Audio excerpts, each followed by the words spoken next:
وتعالي دلوقتي نمتع المزائردين الصغننين بحدوتة ملك الغابة. النهاردة أنا هعمل الموسيقى التصويرية والجميلة هتحكي الحكاية، وخلوني أدخل وأقول: ملك الغابة ماشي يغني، قلبه سعيد فرحان متهني، داس على شوكة دخلت رجله جنب الشجرة كان مستني، يمكن حد يعديه يساعده.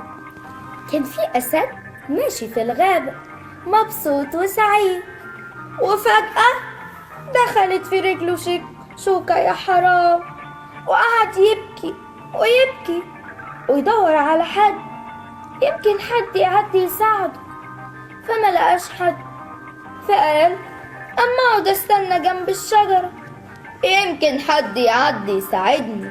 عدى الراعي ماشي لوحده، قال له: تعالى يا راعي ساعدني. قال له: خلاص بس تأمني. قال له: اطمن واوعى تخاف، ملك الغابة ما يخلف وعده. وبعدين بعد دقايق عدى راعي، وبعدين الأسد نادى عليه وقال له: ممكن تساعدني؟ فالراعي قال له: ماشي، بس بشرط إني بعد ما ساعدك ما تاكلنيش. فالأسد قال له: اطمن، ملك الغابة ما يخلف وعده.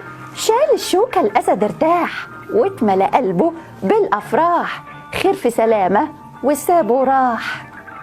وبعدين الراعي شال الشوكة من رجل الأسد، فالأسد فرح واتبسط جدا ورجع للغابة. عدى 12 شهر وفاتوا، والراعي سجنوه مظلوم، ودموعه في عيونه يباتوا، ومصيره هيكون معدوم. الحاكم قرر يرميه، والأسد الشرير هيجيه ينهش جسمه ويفتت لحمه لما هيدخل فجأة عليه. مرت أيام وشهور، وبعدين الراعي اتحبس مظلوم يا حرام. وبعدين الحاكم قرر إن هو هيحطه في أوضة ويدخل عليه أسد مفترس ياكله. فالراعي قعد يبكي وحزين جدا. الراعي المغلوب على أمره كان مهموم وحزين على عمره. دخل الأسد المرعب شافه تبكي عيونه وينام على حجره.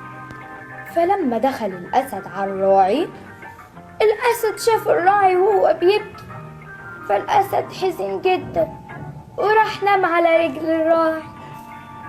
الراعي يمسح فوق شعره ويقول: فعلة خير مبروكة لما ساعدتك يوم الشوكة.